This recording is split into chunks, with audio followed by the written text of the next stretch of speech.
ये दृश्य देख से ऐसा लग रहा है कि पहले अपन सब साधक साथ में थे और कोई कोई निज घर पहुंच गए और इसे अपन रह गए, इधर से कम होते रहे, बस ऐसे ही सब सिद्धालय में जल्दी पहुंच जाए। ऐसा भाव आया क्योंकि सब कम दिख रहे हैं ना, तो ये सब सिद्धालय में पहुंच गए लगते हैं, अभी तो अपने ही रह गए। अभी अपन भी चलो, चेतन चालो निज घर। अभी अजुल क्या है? निशा। अच्छा, अभी निशा। हेलो। जय ज्ञायक भगवान, गुरु माँ और गुरु भाई के चरणों में कोटि कोटि वंदन। शरीर का नाम निशा। अभी कोविड के कारण सब ऑनलाइन ऑफलाइन हो रहा है, तो मेरा भी जब से बहुत टाइम से ऑफलाइन ही चल रहा था, ऑनलाइन ही चल रहा था, और ये मेरा फर्स्ट ऑफलाइन है।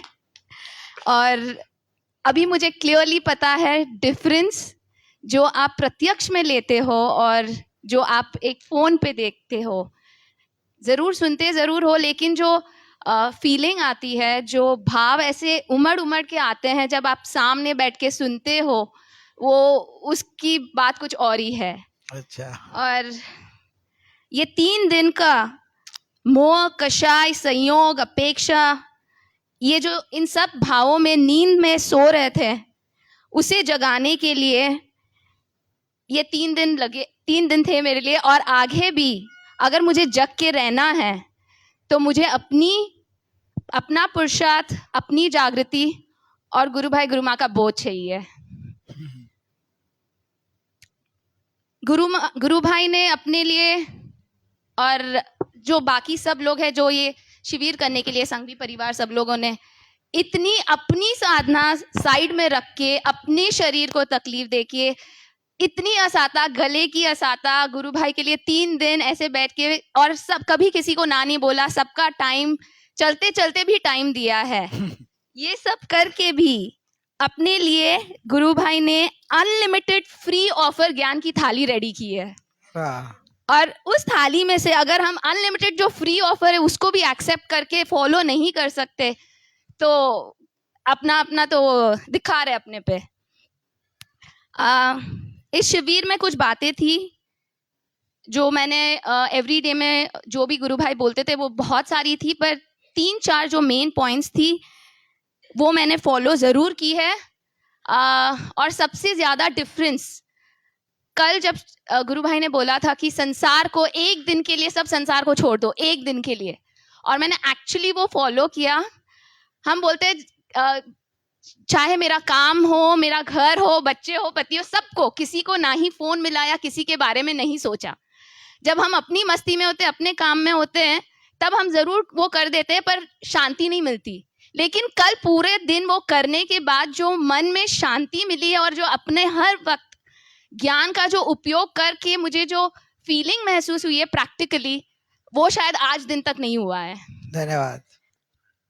अभी तक हम रूपी और रुपीस के पीछे भाग रहे थे, अभी टाइम आ गया जो अरूपी है उसके पीछे भागने का। बहुत अच्छा। और जो गुरु भाई ने जो एग्जाम्पल दिया था, दृश्य को अदृश्य कर और अदृश्य को दृश्य करना है, उस चीज को लेके। और सबसे ज्यादा जो एग्जाम्पल मैं फॉलो करूंगी आगे भी, की को जो उपयोग में की स्लॉट में डालना है। जब भी कुछ भी चीज को पर को मतलब देखते हैं और कुछ भी फीलिंग आती है, जो भाव आते हैं, इमीडिएटली वो की को अपने अंदर डाल के वो स्लॉट को रियलाइज करना है कि मैं उपयोग को स्व में डालना है। और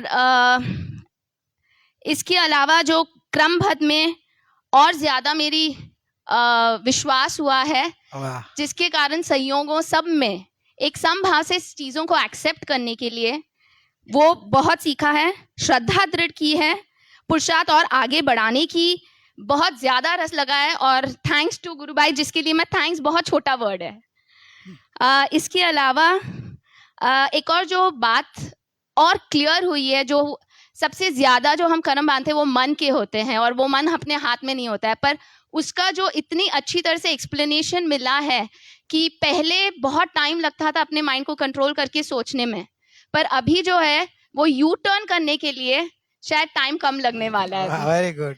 और अच्छा। जो मैं फील्ड से आई हूँ, जिस काम के लिए करते हैं, शायद लगता है कि अगर ये चीज सबको मिल जाए तो हमारी फील्ड की जरूरत ही नहीं है।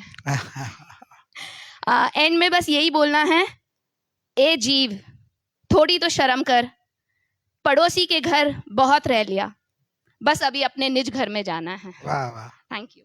हाँ सर, अच्छा है। अभी निज घर में जाना, फिर निज घर में से बाहर निकलना नहीं। निशा साइकोलॉजिस्ट है। अभी तो ज्ञानोलॉजिस्ट होगी।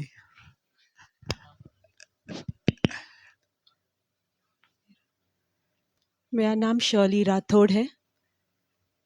जय विनायक भगवान। एक्चुअली थोड़ा गांव का नाम भी बोल देना, कहाँ से हो। हाँ, निशा बेंगलोर से है। मैं भी बैंगलोर से ही हूँ। Very good. गुरु भाई, जब 6 साल पहले की बात है, जब तीव्र रुचि थी मेडिटेशन करने की, तब एक योगा कैंप ज्वाइन किया था। तब इतना मेडिटेशन कराते थे, लेकिन इतना वो रुचि नहीं आई कि बस वो सांस पे ध्यान रखो, वैसा हुआ था। तो तीव्र रुचि आने से मैंने सोचा और कहीं कहीं जाऊँ करने को, तो ब्रह्म कुमारी का भी ज्वाइन किया था। तो उसमें भी मुझे नहीं समझ में आया, क्योंकि मेरे को जिनेंद्र की वाणी से ही जाना था। वो मेरे इसमें था, क्योंकि बचपन से जिनेंद्र के वाणी से ही सुन रहे हैं। तो अचानक 2020 में राजुल का मेरे को फोन आता है। जब जब तीव्र इच्छा मन में जगती है तो अपने आप लोग आ जाते हैं। तो राजुल को मैंने बोला था, हाँ मैं ज्वाइन करूंगी, एक दिन में तू मेरे को ध्यान सिखा देना, एक दिन में। तो उसने मुझे कुछ जवाब नहीं दिया, उसने बोले को बोला ठीक है ज्वाइन कर ले। और यहाँ आके गुरु भाई से ऐसा लगा, एक दिन तो बहुत लंबा एक क्षण में मिल जाता है। हाँ, अच्छी रुचि कहलाएगी आपकी। एक क्षण में मिल जाता है, बस वो एक वर्ड बीच में रह गया, वो है पुरुषार्थ। वो अब मुझे करना है, और वो पुरुषार्थ कैसे करना है मुझे सही तरीका अब इस शिविर में ही पता चला है। एकदम परफेक्ट किस तरह से मुझे अपने ज्ञान में ध्यान रखना है। और एक बात मुझे अच्छी लगी थी, वो है क्रमबद्ध। मेरा इरिटेशन गुरु भाई 2 दिन से थोड़ा कम हो गया है। Very good. मैं सच कह रही हूँ। बैंगलोर में मेरे घर का कंस्ट्रक्शन चल रहा है, जिसमें चिमनी को स्क्वायर कट करना है और रेक्टेंगल कर दिया है। तो मेरे हस्बैंड फोन करके बोलते रेक्टेंगल हो गया। मेरी कर्म व्रत है। Very good. आप सीरियसली बोल रही हो? मैंने उनको ये जवाब दे दिया। अच्छा अच्छा, वेरी गुड। वो अपन कुछ कर नहीं सकते, वो देखेंगे वो कर्म से हो गया है। तो वो थोड़े बोले अच्छा शिविर का असर हो रहा है। वेरी गुड, उनको भी शांति आई। बस गुरु भाई आपका आशीर्वाद हो और हम आगे बढ़े। मैं ज़रूर पुरुषार्थ कर रही हूँ, धीरे धीरे एक एक स्टेप बढ़ रही हूँ, क्योंकि मैं अभी ही शुरुआत की हूँ। तो थोड़ा डिफ़िकल्ट है ध्यान करना मेरे लिए, क्योंकि ध्यान में एक फर्स्ट शिविर में मुझे थोड़ी नींद भी आ गई थी। लेकिन फिर आपने नींद के बारे में मुझे समझाया था और मुझे बहुत अच्छा लगा, और अब मेरी रुचि जग रही है। आपका आशीर्वाद हो तो मैं और आगे बढ़ूँ, बस मेरे से मैं की तरफ और बढ़ूँ। Thank you. बहुत और अच्छा है पुरुषार्थ। हाँ, बोलो बोलो, सॉरी। और सबको अगर कोई तकलीफ दी हो वॉलंटियर्स को तो माफ़ी चाहती हूँ, क्योंकि मैं उधर ज़्यादा बोलती थी, हर टाइम आके मौन का सामने रख देते थे मेरे। तो सॉरी, मिच्छामी दुक्कडम। Thank you. मिच्छामी दुक्कडम। सब वॉलंटियर की तरफ से सबको मिच्छामी दुक्कडम, और मेरे तरफ से खास। मैं तो सबका नाम लेके बोल देता हूँ कुछ न कुछ। नहीं गुरु भाई, और आप तो कुछ मेरे को बोलते ही नहीं, और मैं ही बोलता रहता हूँ। वो तो अभी जिम्मेदारी ली है तो होता ही रहेगा, बोलने का तो हो ही। स्वीटी बहन ने भी भावना अच्छी कि पुरुषार्थ कर शुरुआत है तो भी इतना अच्छा उपाड़ है। तो ध्यान में तो थोड़ा आपका ज्ञान का बेस क्लियर होते जाएगा ना, तो ध्यान में सहज फिर आगे बढ़ पाएंगे। भले आता हो ना आप पुरुषार्थ चालू रखो, और पहले तो स्वरूप समझो। स्वरूप पूरा अजीज समझ में आएगा ना, स्वाध्याय थोड़ा बढ़ेगा ना, फिर आपका सब तरह से बैलेंस समझ में आ जाएगा। फिर आप निशंक और निर्भय हो जाएंगे, मन की तरफ लक्ष्य ही नहीं जाएगा। मन है ही नहीं आप में, बस का वहां ध्यान की शुरुआत हो जाएगी कि मेरे मन है ही नहीं, मैं मन बिना का भगवान हूँ। दूसरे समय ध्यान चालू, क्योंकि मन का एकत्व तोड़ना था, तो यहाँ तो मन की तरफ लक्ष्य छोड़ दिया कि मैं हूँ, ऐसे अभ्यास, लेकिन वो आपकी पहले समझ में पक्का निर्णय आ जाना चाहिए तो आगे बढ़ेंगे। और कुछ को बोलने का है गाइस? जय नायक भगवान। शरीर का नाम विशाल कोठारी, बॉम्बे से। गुरु भाई और सभी बैठे मुमुक्षु को मेरा सादर प्रणाम। फर्स्ट ऑफ ऑल संघवी परिवार को बहुत बहुत आभार हो, इतना समोसरन जैसा शिविर ऑर्गेनाइज करने के लिए। ऐसा शिविर आज तक कभी देखा नहीं और हुआ नहीं था हमारे साथ तो। और इतना जो धारा गुरु भाई की जो निकली है वो अपरंपार है। मीन्स इसका कोई वर्णन मैं शब्दों से नहीं कर सकता हूँ। और many thanks to all the volunteers who have dedicatedly worked so hard और अपना अमूल्य समय देके ये शिविर को इतना परफेक्टली ऑर्गेनाइज किया है। प्रतीक जी का और पूरे संघवी परिवार का बहुत बहुत आभार। प्रतीक जी के कॉलेज हैं, यहाँ पे कॉलेज चलते हैं और वो engineering college Sanghvi institute of management है उनका। तो उनको तो ये मैनेजमेंट कराना बहुत इजी लगता है, बट जो इधर जो इन्होंने इस बार का जो मैनेजमेंट किया है और वहाँ पे वो एमबीए की डिग्री देते हैं और हमें भी उन्होंने यहाँ पे एमबीए बना दिया है। मैं बन गया आत्मार्थी, एमबीए। वाह, ये बना के हमको सबको एमबीए की डिग्री दे दी है उन्होंने और बहुत लाभ लिया है उन्होंने।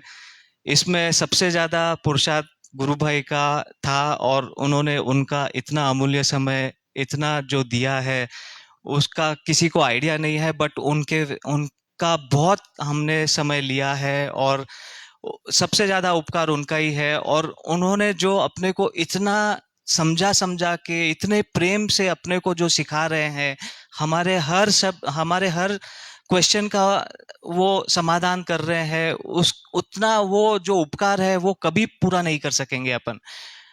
उन्होंने इधर 7-7 घंटे बोल के जो उनका गले की हालत हुई होगी या जो भी, ये तो पर की है, बट जो उन्होंने अपने को हमारे लिए हमको ये भव से तिराने के लिए जो इतनी मेहनत कर रहे हैं उसका अपरंपार, उसका कोई वर्ड्स ही नहीं है, मैं कुछ बोल ही नहीं सकता हूँ। यहाँ से मैं बहुत सारी चीजें लेके जा रहा हूँ। मीन्स मेरे को निरपेक्षता पे बहुत अभी विश्वास हो गया है, क्रमबद्धता पे बहुत विश्वास हो गया है, मैं ध्रुव हूँ इस पे बहुत दृढ़ निश्चय होने लग गया है। और जो ध्यान इधर आज के 1-2 दिन में जो नहीं हुआ था, बट आज इतना जो अच्छा ध्यान हुआ है मैं रियलाइज ही नहीं कर पा रहा था कि भाई मैं इधर बैठा हूँ या नहीं बैठा हूँ। और वो फीलिंग मैं अभी कैसे वो ऑरा मैं लेके जाना चाह रहा हूँ यहाँ से, और ये मैं कंटिन्यू करना चाहता हूँ आगे भी। वंस अगेन अगर मेरे बोलने में कोई अगर गलती हो गई होगी तो माफ करना। और once again thanks to entire Sanghvi family, all the volunteers and Guru Bhai for making this Shibir a wonderful one. Thank you. Sir अच्छा, आगे बढ़ते जाना।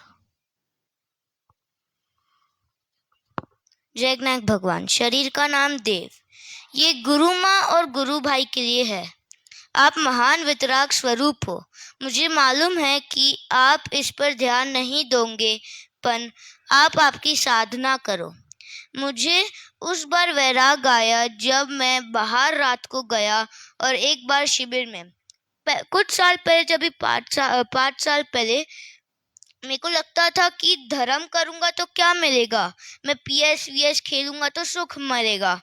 पर फिर मेरे को मालूम पड़ा कि ये जो सुख है जो मेरे को GTA और माइनक्राफ्ट PS खेलने से मिलेगा, वो तो सिर्फ एक टाइम के लिए ही मिलेगा, बाद में के लिए थोड़ी ना रहेगा। पर उसका जो पाप बंधेगा वो तो रहेगा मेरे साथ। इसके लिए अब मैं खेलना नहीं चाहता और अब मुझे गुरु माँ का शिष्य बनना है और गुरु भाई के साथ उनके पास जाके मोक्ष प्राप्त करना है। और ये उससे पहले जो संसार है उससे त्याग होना है।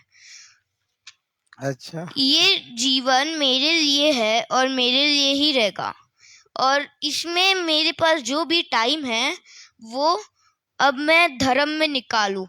उस बार मेरे साथ गुरु माँ थे पर मैंने उस बार धर्म नहीं किया था और उनके साथ टाइम नहीं बिताया था जिससे मैं मोक्ष जा पाऊं। पर अब मेरे पास गुरु भाई है तो उनके साथ रहूं मैं और फिर मोक्ष जाऊं और भगवान बनूं।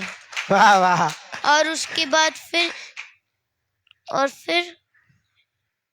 हाँ, और गुरु भाई ने एक बार शाम के सत्संग में ये भी बोला था कि जो मुकेश अंबानी है वो अपन से कम तो नहीं है, क्योंकि वो भी एक टाइम पे एक गाड़ी यूज करता है और अपन भी एक टाइम पे एक गाड़ी यूज करता है, तो मोह किसका? आवाज नहीं आ रही, बैटरी गया क्या?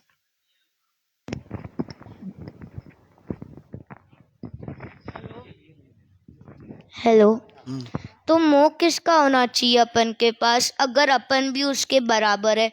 जब भी मैं छोटा था, जब भी 8 साल का था, उस बार मेरे को लगता था कि आई विश मैं अंबानी और प्राइम मिनिस्टर जितना बड़ा होता, तो मेरे पास जो कर सकता वो कर सकता था। पर अब मेरे को समझ में आया कि मेरे को जो करना है मैं कर सकता, वो भी मुझसे कम तो नहीं है, क्योंकि वो भी सिर्फ एक ही गाड़ी यूज करेंगे एक टाइम पे मेरे जैसे। जय नायक भगवान। सर, देव भगवान की भावना अच्छी है और वो भावना जल्दी जल्दी पूरी हो जाए, वैसे हमारे तरफ की आपकी शुभकामना और आपका पुरुषार्थ बना रहे। और आप छोटी उम्र में जगे हो तो आपको तो बहुत अच्छा टाइम भी मिलेगा, तो आपके तो पुरुषार्थ आपको निकट भविष्य बना देगा।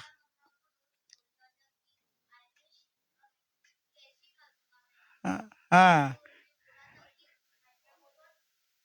तू अभी बहुत छोटा है तेरी एज में, हाँ। तो मैं जब भी तेरी एज की थी उस बार तो मेरे को कुछ नहीं मालूम था। जब भी मैं 20 की हुई थी उस बार मेरे को पूरा ऐसे हुआ था कि मोक्ष जाना है। पर तू अभी छोटा है, तेरे पास बहुत टाइम है। अगर तूने और किया, गुरु भाई की उंगली पकड़ के रखा तेरे भाई जैसे, तो फिर तू भी मोक्ष जा पाएगा थोड़ी एज में ही। वाह वाह, बढ़िया, बहुत अच्छा है। बस अभी आप जो अभी लगनी लगी ना आपकी, वो चालू रखना। हाँ, लेकिन फिर तो आपका जल्दी हो पाएगा। बहुत बढ़िया, अच्छी भावना आपकी। हो गया। जूली जूली जा रही है ना, कल बोलेगी, और बोलने का चालू हुआ, बोल लो ना। जय नायक भगवान। ज्ञानदाता अज्ञान हरता संध्या गुरु ने वंदना, દ્રષ્ટિદાતા દોષ હરતા ગુરુભાઈ ને વંદના।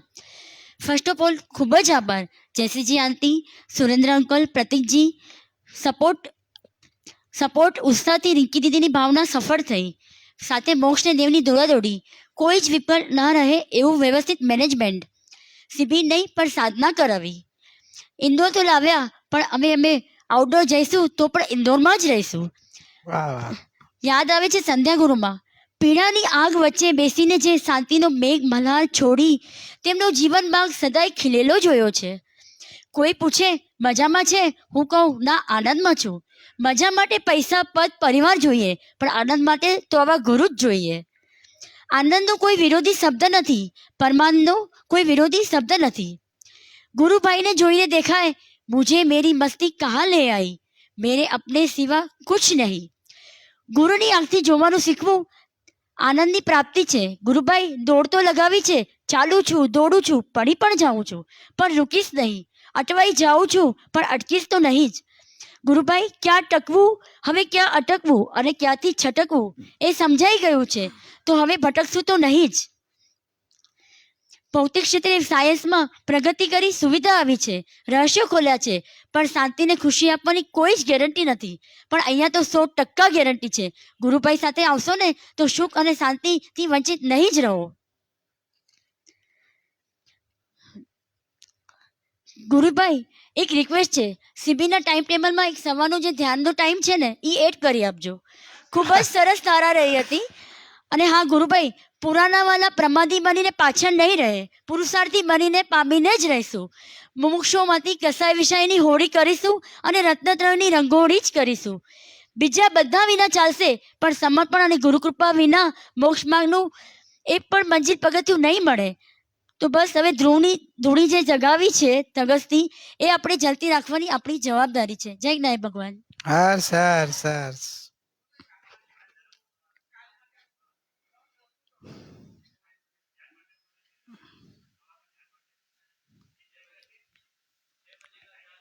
छह से 6:30 आज रखा, वो कंटिन्यू रखना है।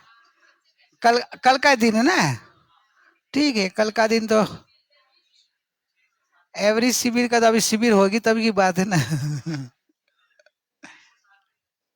नहीं नहीं, 6 से 6:30 सबको तैयार होना, नाश्ता के पहले आधा घंटा ठीक है। गर्मी के दिनों में ठीक, आगे देखेंगे जब, तो फिर तुमको आपको 4 बजे उठाएंगे ना।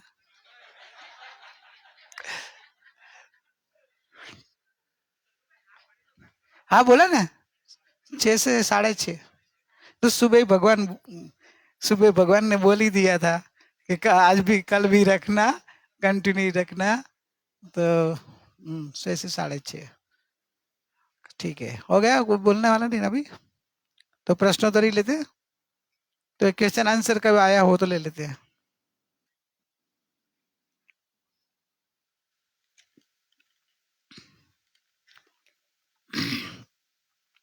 फोटो फ्रेम में किसके फोटो है? अच्छा, ये फोटो फ्रेम में, ये फोटो फ्रेम में रियल में तो आपका ही फोटो है, आपका ही फोटो है। नहीं नहीं लगता है, जहां तक ये आपका फोटो नहीं लगे वहां तक खरेखर आपको समझ में नहीं आया है, ऐसा समझना। ऊपर है वितरागी भगवान का फोटो है, अरिहंस भगवान का, जो वितरागता को प्राप्त किया है। तो जिन प्रतिमा वितराग होती है, तो वैसे ये फ्रेम में जो है फोटो, चित्रपट, वितराग भगवान का ही होता है। इसलिए प्रतीक भी वितराग अपने को रखना है, क्योंकि भगवान की प्रतिमा वितराग ही होती है। भले कालांतर जैन धर्म में एक पंथ आ गया है, उसमें जिन प्रतिमा में थोड़ी चेंजेस कर दी है, तो वितरागता को बाधक हो गई। वो भगवान वितराग है और उनकी प्रतिमा वितरागता नहीं दिखाती है। अभी उनका तो वो जाने, अपने को तो अपना ज्ञान स्वच्छ करना है, अपनी समझ बराबर करना है। तो वितराग भगवान की ऊपर जिन प्रतिमा का चित्रपट है, बाजू में जिनवाणी वितराग भगवान के मुख से, दिव्य ध्वनि में से गणधर भगवान एक थी हुई परंपराएं, आचार्यों से परंपरा आती हुई जिनवाणी है। और उस साइड में आचार्य भगवान, कुंद कुंद आचार्य भगवान, कुंद कुंद आचार्य भगवान जो, या निग्रंथ मुनिराज, देखना सब मुनिराजों का प्रतीक है। मतलब निग्रंथ मुनिराज, मुनिराज का चित्रपट है, निग्रंथ मुनिराज। खरेखर तो मुनिराज निग्रंथ ही होते हैं, क्योंकि निग्रंथों का मार्ग है। वितरागों का मार्ग में जो मुनिराज होते हैं वो निग्रंथ होते हैं। तो निग्रंथ मुनिराज ही मुनिराज होते हैं। सग्रंथ परिग्रह वाले मुनिराज लौकिक में अभी कहलाते हैं, लेकिन वास्तव में मुनिराज जो पंच परमेष्ठी में आते हैं, वो तो आचार्य भगवान, उपाध्यायी भगवान और मुनिराज भगवान तीनों निग्रंथ ही होते हैं। तो ये तीनों, इस तीनों में एक चित्रपट में तीनों को देखना, आचार्य भगवान, उपाध्यायी भगवान और मुनिराज, तीनों के दर्शन देखना। पंच परमेष्ठी के दर्शन हो जाते हैं उसमें। फिर बीच में श्रीमद राजचंद्र परम कृपाणु देव, श्रीमद राजचंद्र जी, गुजरात वाले तो पहचानते ही होंगे, ऐसे तो शायद हिंदी भाषी में भी पहचान तो है ही, कोई कोई नए होंगे तो नहीं मालूम हो। गुजरात में श्रीमद राजचंद्र जी, और बॉम्बे में उनका ज्यादा काम धंधे के अपेक्षा ही बॉम्बे में थे। छोटी उम्र में ही उनको जाति स्मरण ज्ञान हुआ, और जाति स्मरण ज्ञान में भी उनको भगवान महावीर के अंतेवासी शिष्य था, वो वहां तक के भाव दिखे। 16 साल की उम्र में मोक्ष माला की रचना की, 24 साल की उम्र में सम्यक दर्शन प्राप्त हुआ। अल्प जिंदगी, आयुष कम था, 33 साल की उम्र में आयुष पूरा हो गया। उसके पहले अपूर्व अवसर, आत्मसिद्धि और बहुत सारे ऐसे पत्रांक और ऐसे अच्छे अच्छे अनुभव के पद भी लिखे हैं। अंतरंग दशा बहुत ऊंची थी उनकी। अंतिम समय जो समाधि मरण प्राप्त हुआ वो अलौकिक था। तो एक ही महापुरुष हो गए जो इस कृपाणु देव, मतलब हमारे गुजरात लोगों वाले को तो खास उपकारी है, वो तो पूरे विश्व के उपकारी है, लेकिन कि जो समय सार आदि शास्त्र थे उनको ये हिंदी भाषा में देवनागरी लिपि में ट्रांसलेट कराया था उनके टाइम में। और वही किताब बुक शास्त्र जो नीचे है सदगुरुदेव कांजी स्वामी, उनके जब वो सांप्रदायिक साधु थे तो उनके हाथ में आया था, तो तभी उनको पढ़ते ही बोले ये तो अशरीरी होने का शास्त्र है। और फिर उन्होंने समय सार का रहस्य सब जगत के जीवों को समझाया, घर घर समय सार पहुंचाया। समय सार से बाकी दिगंबर बहुत सारे आचार्य भगवान के शास्त्रों का स्वाध्याय उन्होंने कराया। आयुष्य लंबा मिला उनको, 91 एक आयुष्य मिला लंबा। निवृत्ति क्षेत्र सोनगढ़ में फिर वो स्थिर वास करके अपने साधना और प्रवचन का योग चलता था। तो वो सदगुरुदेव कांजी स्वामी का चित्रपट है। ये साइड में जो है वो बाल ब्रह्मचारी अध्यात्म योगिनी हमारी गुरु माँ। तो बहुत सारे लोगों के संग में अपने ग्रुप में जो सबको ये जो साधना सिखाई अपने को, और जिनके हम अंतर्मुखी बनाया और ये भगवान का स्वरूप समझाया, मुनिराज का स्वरूप समझाया, गुरुदेव का और कृपाणु देव का सबका स्वरूप यथार्थ समझा कि उनके दिए हुए ज्ञान को हमारे स्वरूप में हमको सहजता से अंतर में हुए, ऐसे वो महान उपकारी है वो हमारी गुरु माँ संध्या गुरु माँ। तो उनका चित्रपट है, क्योंकि उनकी प्रेरणा उनके आज्ञा में ही हम ये सब ट्रेन हुए। हम तो कुछ ही जानते नहीं थे, अध्यात्म का अ भी नहीं आता था, आत्मा का अ नहीं आता था ना। ये बच्चे लोग तो उनके परिवार में पूरे मोस्ट ऑफ पूरा परिवार ये मार्ग में, और परिवार के रिलेशन में भी जैसे अभी स्वाति परिवार की है, तो उनके परिवार में जैसे वो लोग कभी कभी मिले भी होंगे संबंध के हिसाब से, तो उनका परिचय में आते गए, ऐसे परिवार उनका स्वाध्याय भी परिवार बनते गया। क्योंकि वो तो बाल ब्रह्मचारी त्यागी थे, कोई संसार के साथ संबंध नहीं रखते थे, धर्म का ही संबंध, ज्ञान ध्यान। और छोटी उम्र में से 16 साल में उन्होंने तो अपनी जो बुक बनेगी उसमें पूरा जीवन परिचय दिया है। 16 साल में ही ब्रह्मचारी जीवन शुरू कर दिया था, ब्रह्मचर्य ले लिया था। 18-19 साल में तो वो सब आत्मा का स्वरूप और सब पाठ, और 19-20 साल में तो उन्होंने मृत्यु के लिए जो लिखा बोलते, इसे जब भी अपने स्वाध्याय किया, जब उनका समाधि मरण होने के बाद जब पता चला कि वो बुक जब मेरे हाथ में आई तो मैं पहली बार पढ़ा, फिर अपन उसके ऊपर स्वाध्याय किया था और पता चला कि छोटी उम्र में ये विल पावर था। तो उनकी अंदर में जो लिखा उससे पता चल गया था कि वे छोटी उम्र में ही ज्ञानी हो गए थे, लेकिन किसी को बताते नहीं थे, बहुत गुप्त थे, बहुत अपनी साधना में अंतर्मुख रहने वाले, मौनी, ज्यादा अल्पभाषी, और अध्यात्म के आवश्यक जरूरी हो वो उपदेश देना और बाकी अपनी साधना ज्यादा करना, ऐसा उनका जीवन था। और हम मेरे पे ज्यादा सबसे ज्यादा उपकार तो मेरे पे है, और कोई मेरा अहोभाग्य भी होगा कि मेरा कोई पुण्य होगा कि छोटी उम्र में गुरु माँ का, छोटी तो भी नहीं थी ये, उनकी तो ईर्ष्या आती मेरे को कि इतनी छोटी उम्र में तो नहीं मिले थे। जैसे स्वाति बोली कि जिनको 20 साल में गुरु के प्रति समझ आई, रुचि धर्म की जगह, वैसे भी मैं वही उम्र के होगा, लेकिन उसके पहले रुचि वैराग आया हुआ था, और फिर गुरु माँ का योग हुआ और उनका सेवा का योग मिला। सेवा से एक फायदा क्या हुआ, सानिध्य में रहने को मिला। और जो उनका ऐसे तो ज्यादा बोलते नहीं था, लेकिन वो जीवन देखने को मिलता है ना लाइव, तो उनका जीवन ही एक्चुअली उपदेश बोधदायक था। ऐसे महान आत्मा, और अंतिम समय जो आप लोगों ने तो जीवन चरित्र सुना भी होगा, कई लोगों ने तो उनका अंतिम समय देखा भी है कि 2.5 सवा 2 साल हुआ है। उसके पहले जब बीमार हो गए तो उनकी तो इच्छा ही नहीं थी हॉस्पिटल में जाना, उन्होंने तो ना ही बोला था। फिर भाई लोगों ने, सबने, हम लोगों ने डिसीजन लिया खाली एक बार चेकिंग, डॉक्टर सुनीता जी बोले कि एक बार अपन चेकिंग करा लेते हैं कि क्या प्रॉब्लम है एग्जैक्ट, तो मैं दवा कर सकूं। हॉस्पिटल में लेके गए तो भी डॉक्टर लोग के मालूम है, उधर एक बार एडमिट हुआ तो जल्दी छोड़ते नहीं है, लेकिन वो दूसरे तीसरे दिन से बार बार बोल रहे थे कि भाई आप चेकिंग के लिए मेरे को लाए थे, मेरे को घर पे चलना है, मेरे को इधर कुछ करना नहीं। लेकिन डॉक्टर ऐसे ये करेंगे, ये चेक करेंगे, ऐसे करके एक हफ्ता निकाल रहे थे। तो हफ्ता होते ही बाद डॉक्टर को उन्होंने खुद बुलाया, डॉक्टर को बोला डॉक्टर साहब मेरे को इधर क्यों रख रहे हो, तो क्या आपका वो किडनी का रिपोर्ट खराब आया, एक किडनी में इन्फेक्शन है तो ऑपरेशन करना पड़ेगा। मैं ऑपरेशन करने वाली हूँ नहीं, तो लेकिन आपको तकलीफ हो जाएगी नहीं तो कि जो होना है वो होगा, लेकिन मुझे इधर से 1 मिनट नहीं रुकना है।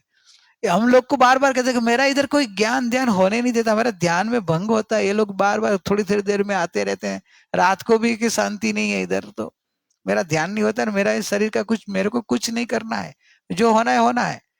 निकल गए घर से, हॉस्पिटल से घर पे आते ही तो हम लोगों ने भी ऐसा किया कि चलो घर पे डॉक्टर को बुलाते थे, घर पे हॉस्पिटल जैसा कर दिया। तीसरे दिन से उसको भी ना बोल दिया हाथ जोड़ के कि आप मत आना, मेरे को ये जहर डालना ही नहीं है मेरे पेट में, अबक्स डालना ही नहीं है। और उन्होंने सबसे वही दिन से उन्होंने जल आहार त्याग कर दिया था 3-4 दिन के लिए। फिर डॉक्टर को हमने बुलाया तो डॉक्टर बोला ये तो बहुत इम्प्रूवमेंट अच्छा हो रहा है बिना दवा से। तो फिर हम लोगों ने बताया कि भी आप थोड़ा थोड़ा पारणा कर लो। डॉक्टर ने खुद अपने हाथ से पारणा कराया तो रिपोर्ट, फिर वापिस हो तो उनका चालू ही रखते थे, 2-3 दिन हुआ ना हुआ निर्जला कर लेते थे, 2-3 दिन का, 4 दिन का, ऐसे करते कभी एक बार 8 दिन का निर्जला करने लगे। तब बीमारी, तबियत अच्छी होने लग गई, साधना और बढ़ा दी, ध्यान में और ध्यान में ही चले गए, ज्यादा किसी को बोलना नहीं, बात करना नहीं, ध्यान में मग्न।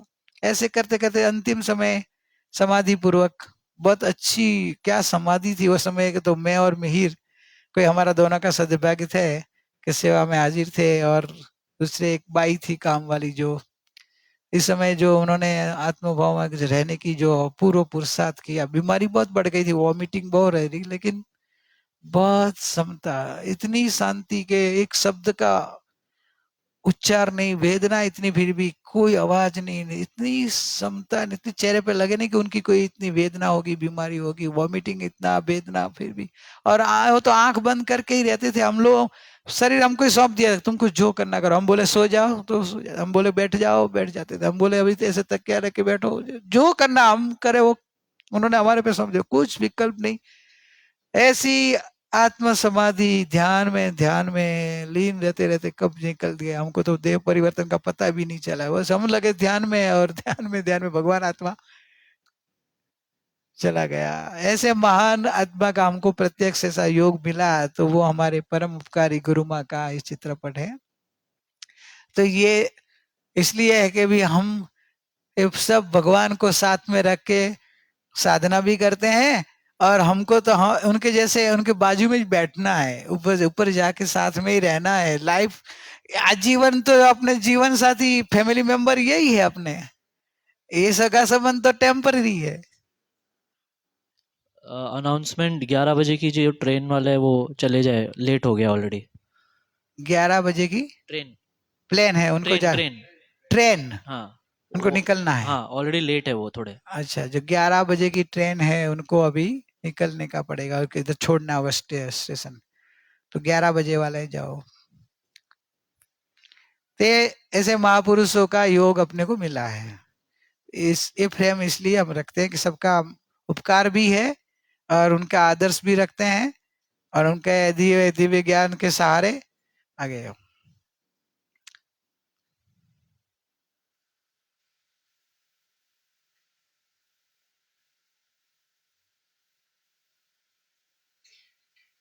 આગળ લો, वो लोग जा रहे हैं ना। હું એવું ફીલ કરું છું કે અંદર એક જ્ઞાન જ્યોતિ છે, તેમાંથી સતત જ્ઞાન કિરણો બહાર આવે છે, અને એ કિરણો છે ત્યાં જ જ્ઞાયક છે, કે જ્ઞાયક કોઈ ઉડાણમાં છે, પ્રશ્ન છે। आप पहले बराबर समझ करो कि ज्ञान ज्योति એટલે वो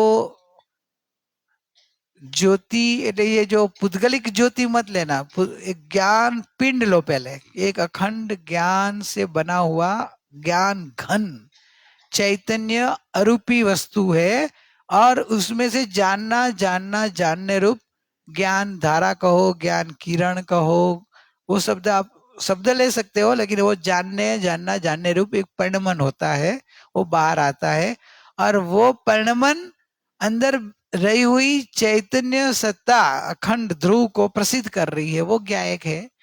तो वे प्रसिद्ध कर रही है, ज्ञायक प्रसिद्ध मान है और ये धारा ज्ञायक को प्रसिद्ध कर रही है। तो वैसा वो उन्नाड़ में कोई ज्ञायक, तीसरा कोई जगह ज्ञायक नहीं है। जो अखंड ज्ञान पिंड है, चैतन्य असंख्यात प्रदेशी ध्रुव, अनंत गुणों से बना हुआ ज्ञान घन, आनंद घन, सुख घन, ऐसे अनंत पदार्थों का ठोस रूप ध्रुव, निष्क्रिय अनंत गुण का पिंड, वो चैतन्य। और इसमें से जानने का, इसमें से निकलना वो कहना भी व्यवहार है, वैसे ध्रुव में से तो कोई निकलता नहीं है, लेकिन प्रमाण के अपेक्षा है पर्याय बाजू में है तो पर्याय में से पर्याय बाहर आती है। बोले कि वो सूक्ष्म बात है, वो कभी स्वाध्याय में जब आपकी योग्यता बढ़ेगी तो समझाएंगे। फोन में किसी ने कहा कि स्वार्थी बन के मत आना, क्या कहूं मैं उनको? स्वार्थी तो सब जगत के स्वार्थी, आप स्वार्थी बन के जाना। स्वार्थी मतलब मोह के स्वार्थ छोड़ देना, अच्छा है ना, वो तो आपको अच्छा जागृति देना कि मोह रूप स्वार्थ छोड़ के जाना और स्वार्थी वो तो बनना, स्वार्थी अपने आत्मार्थी बन के जाना। क्या सबको फॉरगेट करना स्वार्थ है? सबको फॉरगेट करना स्वार्थ नहीं, स्व अपने को याद करना वो स्वार्थ है, स्वार्थ है। बाकी तो आपसे भिन्न नहीं है, उनको भूलना ही है आखिर एक दिन। तो अभी नहीं भूलेंगे तो छोड़ेंगे, जब छूट जाएंगे तब भूलना ही पड़ेगा। तो अभी से ज्ञान में श्रद्धा से मेरापन का मोह छोड़ दो। ये आ गया, टाइम है ना भाई, बोलने हो मेरे को। નિર્વિકલ્પ દશા આઠમા ગુણસ્થાનથી ચાલુ થાય છે અને પંચમ કાળમાં આઠમું ગુણસ્થાન છે નહીં. તો જ્યારે ધ્યાન કરવા બેસીએ છીએ તો ધ્યાનમાં ભેદ જ્ઞાન તો બરાબર ચાલે છે, પણ વિચાર વિકલ્પ તો ચાલતા જ રહે છે. તો પુરુષાર્થ માટે શું કરવાનું કે ભૂમિકા અનુસાર વિકલ્પો આવ્યા કરે. पहले ये निर्विकल्प दशा संबंधी ज्ञान में थोड़ा समझ बराबर करना जरूरी है, थोड़ा ज्ञान में यथार्थता नहीं है। निर्विकल्प दशा तो चौथे गुणस्थान से आती है, आठवें गुणस्थान से तो सपक श्रेणी या उपसम श्रेणी की स्टार्ट होती है, तो वहां तो निर्विकल्पता ज्यादा होती है। चौथे गुणस्थान के बहुत बड़ी, उससे तो बहुत गणी, अनंत गणी बोलो तो ज्यादा होती है, लेकिन शुरुआत आठवें से होती है ऐसा नहीं है। चतुर्थ गुणस्थान में निर्विकल्प दशा होती है, निर्विकल्प दशा से धर्म की शुरुआत होती है, सम्यक दर्शन होता है। એટલે पंचम काल में आठवां गुणस्थान इधर नहीं है, तो क्या आपको टेंशन नहीं करो, आपको पंचम काल में चौथा पांचवा सातवां छठा सातवां तो है, तो आप तो चौथे पांचवें तो आ जाओ, छठे सातवें की भावना करो। अभी ध्यान में बैठे तो ध्यान में भेद ज्ञान तो बराबर चल रहा है, तो बहुत अच्छी बात है, भेद ज्ञान कर रहा है, लेकिन भेद ज्ञान कब होता है? इसके आगे एक वस्तु आएगा तो भेद ज्ञान होगा। क्या जहां तक स्वरूप नो निश्चय नहीं होगा, स्वरूप का निर्णय नहीं होगा, और स्वरूप का निर्णय और स्वरूप का निश्चय हुए बिना आप जो भेद ज्ञान करें वो मात्र मन के तरंग होंगे। आपका स्वरूप का निश्चय हो जाए, निर्णय हो जाए कि मैं ज्ञानानंद स्वभाविक त्रिकाली ध्रुव हूं, पर्याय से भी भिन्न हूं, अखंड ज्ञान ज्योति स्वरूप परमात्मा ही हूं, ऐसा निर्णय हो जाए तो फिर स्व पर का भेद ज्ञान चालू होगा कि इसके अलावा पर्याय भी पर, मन भी पर, विकल्प भी पर, भाषा भी पर, मन वचन काय का योग भी पर, कर्म ये सब ज्ञेय सब पर है, मैं त्रिकाल एक अखंड। तो स्व में ऐसा अपन आएगा और ये सब पर दिखेंगे, निकट वाले के दूर वाले सब पर दिखेंगे, पर्याय मात्र से पर। तो ये भेद ज्ञान तभी शुरू हुआ कहलाता है। पण विचार विकल्प तो चालता रहेगा।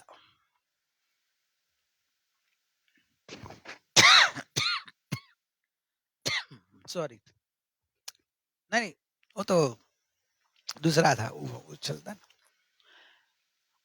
विचार विकल्प तो चालता रहे છે, પુરુષાર્થ માટે શું કરવાનું? विचार विकल्प तो मन में, वो मन के संबंधी आपको समझ में आ गया होगा, समझाया है भी। मन में विचार भी आएगा, विकल्प भी आपका लक्ष्य बदलना है पहले। और वो लक्ष्य तब बदलेगा, पहले निर्णय हुआ होगा। निर्णय हो जाएगा, भेद ज्ञान चालू हो जाएगा, आपका लक्ष्य स्वभाव तरफ जाते जाएगा, तो विचार विकल्प के तरफ पीठ होते जाएगी, जो है उदासीन होते जाएंगे। मैं हूं, मैं हूं, ऐसे अपनी ओर झुकते जाएंगे। तो ये पुरुषार्थ है, अपने ओर झुकना, निर्णय करना, पर का लक्ष्य छोड़ना, अपने स्वभाव की ओर झुकना, अंतर्मुख हो। भूमिका अनुसार विकल्प तो आएगा, वो तो उदय भाव है, भूमिका रूप विकल्प भी आएगा। विकल्प की ओर देखना नहीं है ना, आप अपनी ओर देखते रहो। विकल्प खड़ा कब रहेगा ज्यादा कि आप उसकी ओर ध्यान दो। तो मेहमान कहाँ तक बार बार बैठे रहेगा घर में आपके, आप उसकी बराबर मनवार करो, स्वाद बराबर ध्यान रखो, खिलाओ पिलाओ, मस्त रखो, तो मन एक दिन में जाने वाला भी नहीं, 2 दिन रुक जाते हैं। ऐसे उसकी तरफ लक्ष्य दोगे तो मन को, विचारों को और आपको तंग करे। आप लक्ष्य ही नहीं करो तो आपको पता ही नहीं चले क्या विचार हो रहा था, जो हो रहा मुझे क्या, मैं गायक हूँ, मैं ध्रुव हूँ। ऐसे पुरुषार्थ करेंगे तो आपका पुरुषार्थ सही होते जाएगा।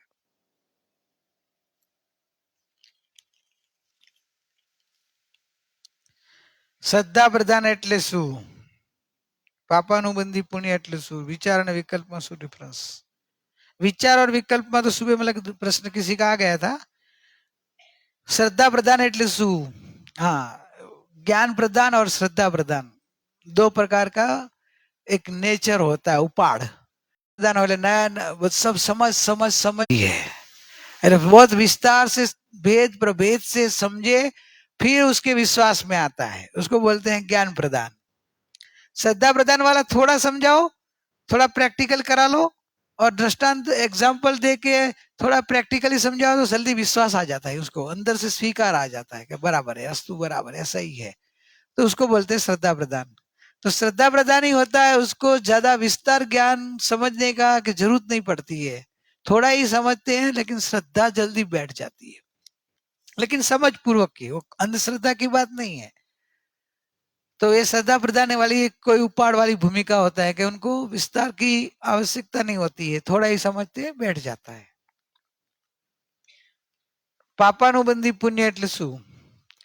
मतलब अभी जो पुण्य बांध रहे हो वो भविष्य में आपको पाप का अनुबंध कराएगा। मिथ्यात्व के हाजिरी में, मिथ्यात्व में जो भी अज्ञान दशा में पुण्य का बंध करता है, पुण्य भाव आता है और पुण्य भाव से जो बंध होता है वो पापानुबंधी पुण्य होता है।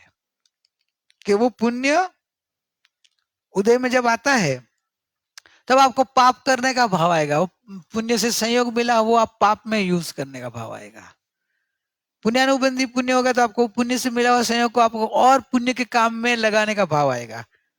जैसे अभी ये शिविर में आपने पैसा लगाया तो आपको वो क्या हुआ, तो आपको जो पैसा आया होगा ना वो पुण्यानुबंधी पुण्य का है कि आपके वो अपने इसमें भाव है कि नहीं, अपने को अपना पैसे से अपना ये शुभ में लगाए, अच्छे में लगाए, धर्म ध्यान में लगाए, लोगों को अच्छी तरह से शांति से साधना कर सके, ऐसे भाव में आए।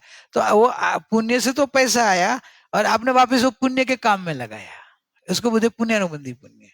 लेकिन पैसा मिलता है, अरे इसे पैसा मिला तो इसमें थोड़ा देने का दान पर, अरे मौज मजा मस्ती करें, थोड़ा अपने लिए, तो पाप में काम में वापरे, तो पापानुबंधी पुण्य। तो मतलब नहीं आपने अभी अज्ञान दशा में जितना व्रत नियम तप ध्यान जो भी करे, दान पुण्य दया पाड़े, लेकिन मिथ्यात्व के साथ में करेंगे तो वो पुण्य भी आगे जाके वापिस आपको पाप कराएगा।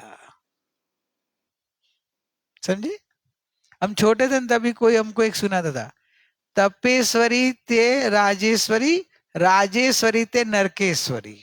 मैं छोटा था तभी सुना, तो तभी तो मैं उनसे सुना, फिर मैं सोचता कि ऐसा कैसे, तपेश्वरी ते राजेश्वरी, तप करता वो राजा होता है, और राजेश्वरी वो नरकेश्वरी, तो तब का फल क्या मिला उसको, आखिर तो नरक में जाना पड़ा। बाद में जब अध्यात्म का अभ्यास किया तब पता इसका जवाब मिला है, वो दिमाग में वो पड़ा था बचपन का कि ये बैठता नहीं है कैसे। फिर मालूम पड़ गया कि अज्ञान तपेश्वरी ते भले पुण्य के उदय से राजेश बने, राजा बने, पर राजा में वो पाप भाव ही करेगा, क्योंकि धर्म की भावना से पुण्य नहीं बांधा है, पापानुबंधी पुण्य का उदय है। तो वो राजा भोगों में, पापों में, लड़ाइयों में, पड़ा जो भी पाप में रहेगा तो जाएगा कहाँ? नरक में। समझ में आया? अज्ञान तप में ये पापानुबंधी पुण्य का महत्व नहीं है। ज्ञानियों ने क्या कहता कि पुण्य का भाव आ जाए, लेकिन पापानुबंधी पुण्यानुबंधी का रस नहीं रखो। आप वो समझो कि मुझे पहले आत्मज्ञान कैसे हुए, એટલે पुण्य भाव बढ़ाने का भाव, उसमें इतना रस नहीं रखो। आत्मज्ञान कैसे प्राप्त हुए और मेरे में आत्मज्ञान की प्राप्ति का लक्ष्य रखो। आत्मज्ञान की प्राप्ति के लक्ष्य में बीच में पुण्य भाव आ जाएंगे, पुण्य भाव होते रहेंगे, पुण्य बंद भी होते रहेगा, लेकिन आपका रस पुण्य के अंदर नहीं है, संयोगों की प्राप्ति में नहीं है, तो वो पापानुबंधी पुण्य का अंश नहीं रहेगा। समझी? तो आपको अध्यात्म का बल लेके कैसे मेरा आत्मज्ञान हो जाए, मैं मेरे स्वभाव को प्राप्त करूं, स्वभाव में पुण्य पाप से भिन्न मैं परमात्मा हूं, ऐसी लगनी चाहिए। इच्छा को दबा के रखना या उसकी पूर्ति करना, इसका जवाब तो आप लोगों को आता होगा, आपका अनुभव भी होता होगा। इच्छा की पूर्ति करने जाएंगे तो टेम्पररी आपकी इच्छा पूरी हो जाएगी, एक से आपको लगे कि शांति हो गई, नहीं। एक इच्छा पूरी करेंगे तो बार बार वो इच्छा वापिस जगती रहेगी। अभी इच्छा को दबाने जाएंगे तो आपको आकुलता होगी। मैं दोनों की ना बोल रहा हूं, ना इच्छा की पूर्ति करना, ना इच्छा को दबाना। तो भी आप तीसरा उपाय तो बताते नहीं हो। मेरे को तीसरा उपाय दिखता नहीं है, इसलिए मैंने दो लिख के दिया है। प्रश्न पूछने वाला ऐसा बोल रहा है, काम दबा दे वे, तो कभी दबाएंगे स्प्रिंग की जैसा है भाई। दबी हुई इच्छाएं जब स्प्रिंग के ऊपर से जब वजन हटता है ना, तो ऐसी उछलती है ना कि वो जोर में, डबल जोर में उछलेगी। वैसे इच्छाओं को आप दबा के रखेंगे, वो जब उसको मौका मिलेगा ना, तो इतनी इच्छा उछलेगी कि आपका सब नष्ट कर देगी। साधना नष्ट ने, आपका पुरुषार्थ नष्ट ने, 3 दिन का मेरा गला घिस गया वो भी नष्ट, और आपने 3 दिन काम धंधा छोड़ के इधर आके बैठे वो भी नष्ट हो जाएगा। इच्छाओं को दबा के रखा। तो इच्छाओं को न दबाना है, न उसके अधीन होना है। इच्छाओं को जान के अपने ज्ञायक में आ जाना कि मैं जाननहार हूं, मैं तो जाननहार हूं, मैं तो ज्ञायक हूं, मैं तो आत्मा हूं, मैं तो परिपूर्ण हूं। जड़ पदार्थों की इच्छा में, इच्छा तो पर की होगी, जड़ पदार्थों की होगी, तो अनंत बार भोगा, अनंत बार किया, क्या मिला, ऐसी तरह से तो धीरे धीरे इच्छाओं घिस जाएगी, टूटने लगेगी, तोड़नी नहीं पड़ेगी, क्योंकि आपका रस साथ नहीं दे रहा है। तो धीरे धीरे छूट जाएगी, और आपके स्वभाव का रस दे रहे हो आप, तो स्वभाव की इच्छा होती जाएगी, स्वभाव का रस होते जाएगा, तो आपका समय बच जाएगा, आपकी इच्छा की पूर्ति में नहीं जाएगा, इच्छा को दबा के आकुलता भी नहीं करेगी, और आपका समय आपके स्वभाव के लिए होते जाएगा। सही रास्ता यह है, सही इच्छाओं से छूटने का रास्ता यह है। दो में से एक चूज करना हो तो ज्ञायक को लक्ष्य में लेना। दबाना टेम्पररी अच्छा है, टेम्पररी दबा लो, फिर गुरु के पास चले जाओ और साधना करो, तो फिर गुरु आगे आपको दबाने का भी छोड़ाएंगे और पूर्ति करना भी छोड़ाएंगे और सहज साधना सिखा देंगे। એટલે गुरु अपने एक आत्मसिद्धि की गाथा गाई थी ने कि आपको कुछ दूसरा नहीं आता, आपको इच्छाएं वृत्तियां नहीं छूट रही, तो कहीं नहीं, क्या करते कि जाता सदगुरु शरण में अल्प प्रयास से जाए, सदगुरु के शरण में चले जाओ, आपका सब इच्छाएं भी सब टूट जाएगी, इच्छा निरोध तप होते जाएगा। गुरु के पास संग में रहे तो पता चलेगा कितनी इच्छाएं टूटती है। कहाँ गए अपना भगवान? प्रदीप भाई को पूछो, प्रदीप भाई गुरु उमा की सेवा में रहते थे, तो धीरे धीरे उसको, पहले तो गांव से आया था, बॉम्बे आया, तो थोड़ा तो संडे आता था छुट्टी के दिन, तो थोड़ा तो इच्छाएं उत्पन्न हुए ना, कभी घूमने जाऊं, इधर जाऊं, दोस्त लोग को मिलने जाऊं, कभी कभी वो फिल्म बोलते, क्या बोलते, पिक्चर फिल्म, वो उसकी टिकट लेके आ जाता था, देखने का मन होता था, देखने को चला जाता था। लेकिन धीरे धीरे धीरे संग में रहते गया, गुरु माँ ने उसको धीरे धीरे बोध देते गया, समझाते गया। तो ऐसा रस आ गया कि अभी मैं बोले जाना पिक्चर, जो पिक्चर का याद ही नहीं आती, विकल्प भी नहीं आता बोलते इच्छा ही नहीं होती है। भले वो जैन नहीं था, लेकिन जैन में से आज जैन बन गया है। आपसे भी ज्यादा स्वाध्याय वो करता होगा। सुबह उठ के पहले वो अपना ज्ञान ध्यान करे बिना काम में नहीं लगेगा। 5 सवा 5 बजे उठ जाएगा अपनी साधना के लिए। तो ये इच्छा ऑटोमेटिक गुरु के शरण में आते ही सहज छूट जाएगी। तो बोला मेरे को डबल फायदा हो गया। एक तो बाहर घूमने से पैसा खर्च होता था कि बोले खर्चा, एक तो आता कमाना कम था, आवक कम है उसको, बोले तो मेरा तो पैसा भी बच गया और मेरा टाइम धर्म ध्यान में जा रहा था। जो शांति है, आनंद मिल रहा है, ज्ञान खिल रहा है, रुचि बढ़ रही है, तो वो तो मेरा तो डबल फायदा हो गया। गुरु की संग में था, डबल संग से डबल फायदा हो गया। तो इसी तरह करेंगे तो सहज होएगा। बाकी दबाए से थोड़े टाइम टेम्पररी रहेगा, बाद में वो चला जाएगा।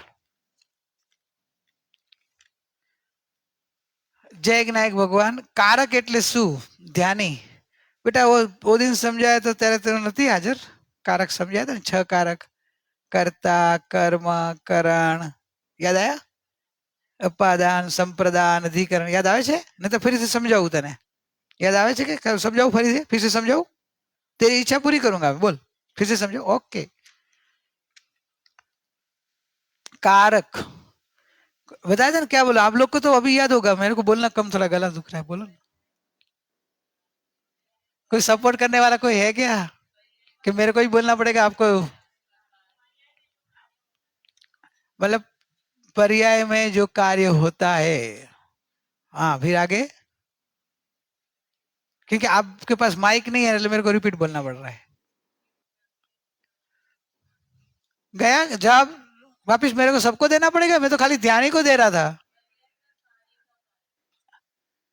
पर्याय में जो कार्य होता है उसकी योग्यता, तो योग्यता कैसे बनती है कि 6 कारक योग्यता, 6 कारक। पर्याय खुद कर्ता, पूज कर्म, खुद करण, खुद अपादान, खुद संप्रदान, खुद अधिकरण। सबका मीनिंग बताया था कि पर्याय खुद करता है, करने वाली खुद है, समझे? दूसरा कोई बाजू वाला करता नहीं। अपने अंदर में अपना ज्ञान जो हो रहा है ना, जानना। एक घड़ी है तो जानना तेरा हुआ ना, हिंदी चलेगी ना कि गुजराती बोलूं? तो ये घड़ी को जानना तेरा ज्ञान हुआ, तेरे को पता चला घड़ी है। कितना बजा? ओ 2 मिनट कम है, 2 मिनट में तेरा आंसर पूरा करता हूं। तो ये घड़ी जाना, वो जानने का कार्य तेरे को हुआ ना, ज्ञान हुआ ना, उसका करता कौन? तो ज्ञान ने कार्य रूप परिणाम, ज्ञान ही करता, ज्ञान ही कर्म એટલે कार्य, जानने का कार्य रूप ज्ञान ही हुआ। और करण એટલે साधन। ये ज्ञान ने किससे जाना? आंख से जानता है ज्ञान के, अपनी शक्ति से जानता है। ज्ञान की शक्ति, आंख तो मुर्दे को भी होती है ना, होती है कि नहीं? तो मुर्दे की आंख जानती है क्या? आपको आंख है ना, मुर्दे को है, आपकी आंख जानती है ना, तो फिर आपका ज्ञान जानता है कि आंख जानती है? ज्ञान, वेरी गुड। तो ज्ञान ही साधन है, ये आंख आदि साधन तो निमित्त रूप होते हैं, समझ में आया? वो ज्ञान की जो शक्ति प्रगटी, वो अपादान ले, उपादान कौन के? ज्ञान का खुद की निज शक्ति से वो जान रहा है, उसमें इसी योग्यता रूप शक्ति है जानने की, अपादान शक्ति है। तो इसलिए वो ज्ञान का रूप कार्य रूप वो देने वाला बना, और संप्रदान प्रदान करने वाला बना, लेने वाला बना। और आधार कौन बना? तो ज्ञान ही खुद अपने आधार से जानता है, किसी का आधार नहीं लेता है, इंद्रिय का आधार नहीं। ये घड़ी है इसलिए जान रहा है, ऐसा नहीं। घड़ी नहीं हो तो भी जान रहा है। देखो अभी घड़ी नहीं है, ऐसा जान रहा है कि नहीं? अभी घड़ी है सामने तो भी जाना कि नहीं? तो घड़ी थी इसलिए जान रहा था, ऐसा भी नहीं है। तो इसे 6 कारक बोलते हैं, समझे? कर्ता ज्ञान में ऐसा आता है, मालूम है? कर्ता ने कर्म को करण से, आपको पढ़ा होगा, स्कूल में आता होगा। हाँ, तो बस लगा देना इधर। हाँ, अभी प्रश्न आया, लास्ट प्रश्न देव भगवान का है। मुझे लगता है कि मुझे मेरे परिवार को नहीं छोड़ना, तो क्या करूं? बहुत अच्छा है। कभी नहीं छोड़ना तेरे परिवार को। लेकिन आपका परिवार कौन है? अनंत गुण। पहले अपना परिवार वो है अपना, अनंत गुण वो अपना परिवार, और ये शरीर का परिवार है, दादा दादी, मम्मी पापा भाई। तो छोड़ना नहीं है आपको, वो भले रहे, ना उनको छोड़ना तो आपको, ना आपको इधर घर छोड़ के कहाँ जाना, आप अपने में चले जाना। दीक्षा लेंगे ना जब बड़े होंगे तब की बात है ना। अभी तो पहले आत्मज्ञान करेंगे ना, आपने क्या बोला था? पहले आत्मज्ञान करेंगे, आत्मज्ञान के बाद जैसे मामा ने भावना की ना, मामा ने क्या भावना की, क्या गीत गाया था? फिर मामा के साथ दोनों जना संयम ले लेना बड़े होने के बाद। उन्होंने भावना भाई है तो वो भी आत्मज्ञान कर लेगा, तू भी आत्मज्ञान कर लेना। फिर संयम मेरा श्वास संयम, वाह श्वास भावना की तो दोनों ले लेना, अच्छा है। फिर तो संत साधु बन के विचर में, तो भी साथ दे देंगे। मोक्ष भाई भी आज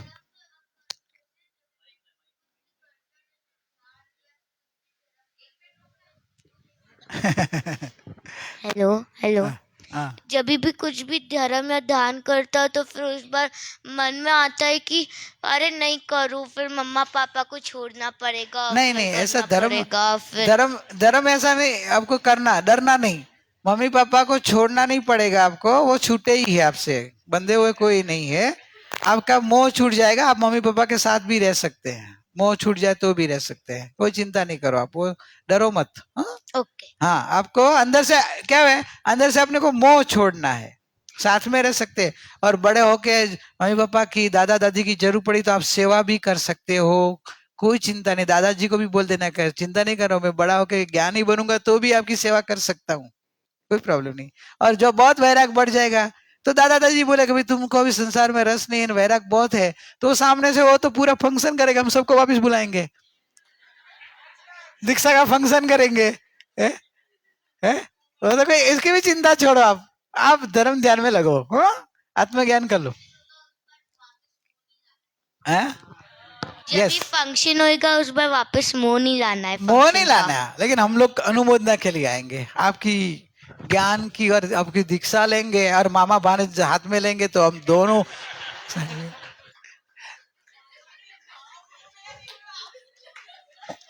मामा ने गाया तो मामा को भी थोड़ा लक्ष्य तो कराओ ने। मामा उधर आके बोलेंगे कि मेरे साथ दीक्षा लेने चलो अब। मामा उधर आके बोलेंगे कि मेरे साथ दीक्षा लेने चलो अब। हाँ। हो गया तुम्हारा इधर रहना वहना। क्या बोल रहे बेटा? मैं बोल रहा हूँ कि जब भी पार्टी होगी ना कि भी को बहुत वैराग आ गया तो मामा आए बोलेंगे आके कि चल मेरे साथ दीक्षा लेने। हाँ तो अच्छा है ना, फिर पार्टी बंद हो जाएगी ना। फिर मोह भी खत्म हो जाएगा, मोह भी खत्म हो जाएगा, और आपकी आत्मा जग जाएगी ना। जब जगेंगी आत्मा कोई रोक नहीं पाएगा। हाँ तो आपको साधना करो, सीखो, डरो मत, सब और सब रहेंगे साथ में तो भी कोई प्रॉब्लम नहीं है। और आपको दीक्षा का भाव आ जाएंगे तो दादी तो और खुश होगी, दादाजी भी खुश हो जाएंगे, मम्मी तो और नाचेगी कि ओ हो ऐसे भाव किसको आता है ये काल में है। सच्ची आत्मज्ञान पूर्वक मुनि दीक्षा, और इसमें भी मामा भंजा।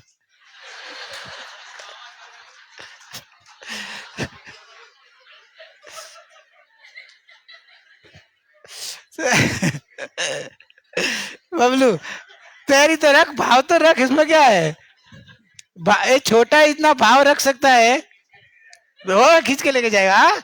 उसका विल पावर ऐसा है, मामा को पकड़ के लेके जाएगा, ऐसा विल पावर है वाला है वो। है? नहीं मामा नहीं बनाएगा, माँ बाप को भी खींच के जाएगा, ऐसा वो विल पावर वाला है। माँ बाप को बोले चलो अभी कहाँ इधर बैठे, दादा दादी को बोले कि ठीक है आपकी एज है तो आप नहीं तो धर्म घर बैठे करना, लेकिन मम्मी पापा को भी खींच लेगा, मामा मामी को खींच लेगा, मासा मासी को भी खींच लेगा। हाँ पापा भाई मामा मामी सबको खींच लेना, सबको परमात्मा बना देने का। ये क्या रखा है इस संसार में, है? सबको भगवान बनाना बहुत अच्छी बड़ी भावना है। चलो सुखधाम सुखधाम अनंत सुसंत चहि दिन रात रहे तद ध्यान महि प्रशान्ति अनन्तसुधामय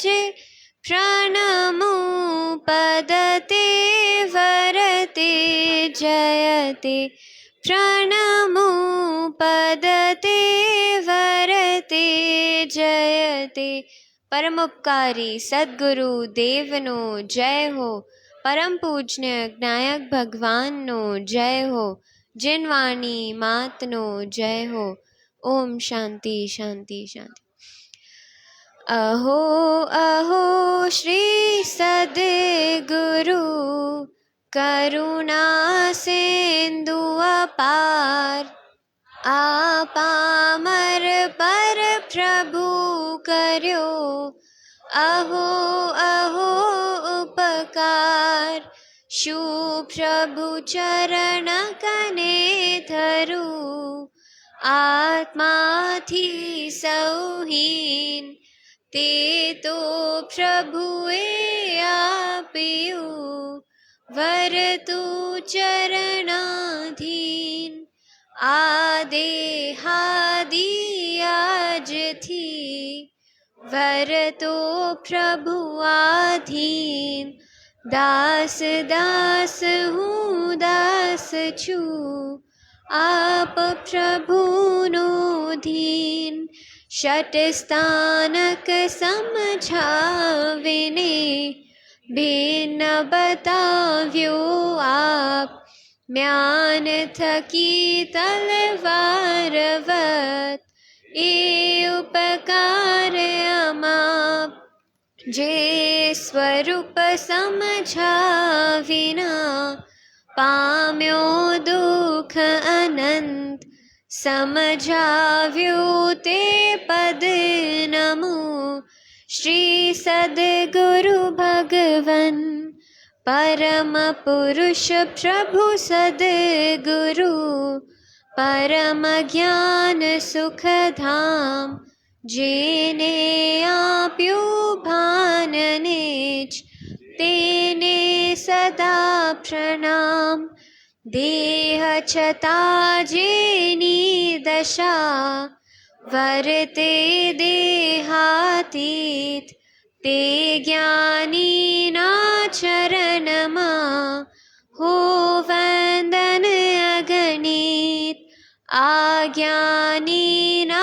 चरणमा हो वंदन अगणित काहन गुरु ना चरणमा हो वंदन अगणित संदु गुरु ना चरणमा हो वंदन अगणित